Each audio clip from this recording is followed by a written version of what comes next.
Bonjour, je voudrais partager avec vous l'histoire de ma vocation. Je m'appelle Nobila Clément Banaba. Je suis un prêtre originaire de Burkina Faso, du diocèse de Kaya, situé au centre-nord du pays. Je suis ordonné prêtre le 5 juillet 2003. Donc, j'ai exercé mon ministère dans mon diocèse pendant 16 ans et demi avant de venir au Québec.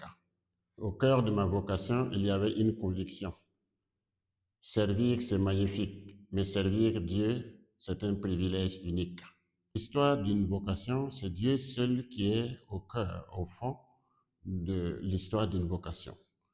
Et pour ma part, j'ai eu le désir de servir Dieu, de devenir prêtre, mais ce désir a été au fur et à mesure développé en moi. D'abord, intérieurement, j'ai senti ce désir, mais ce désir a été fortifié quand j'ai vu les prêtres missionnaires qui venaient des pays développés, leur simplicité et leur désir de faire le travail pour Dieu. Ça m'a beaucoup encouragé dans ce sens, dans ma vocation. À cela s'ajoute aussi mon neveu, qui était Paul Laloy, qui était au grand séminaire. Comme je le côtoyais beaucoup, son exemple de vie aussi m'a encouragé dans ce sens. Cette vocation n'a pas été exemptée de difficultés. J'ai eu des moments de doute, des moments de découragement, mais grâce à l'accompagnement de mon directeur spirituel, j'ai pu faire le discernement et savoir que je suis sur la route de la prêtrise. Voilà, donc ça m'a beaucoup aidé.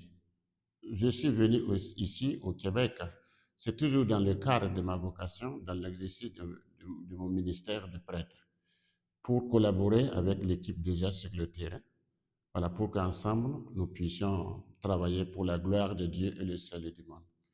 Parce que je suis convaincu que seul, comme le dit l'adage populaire, seul on va loin, on va plus vite, mais ensemble on va plus loin. Ce qui m'a aidé aussi en arrivant ici, c'est que je suis convaincu que nul n'est trop pauvre qui ne puisse donner quelque chose et nul n'est trop riche qui ne puisse en recevoir.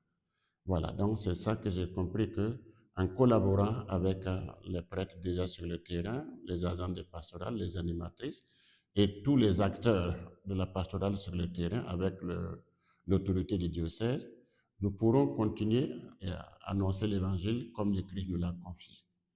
Voilà, donc merci beaucoup. Voici un résumé ce que je peux dire à propos de l'histoire de ma vocation.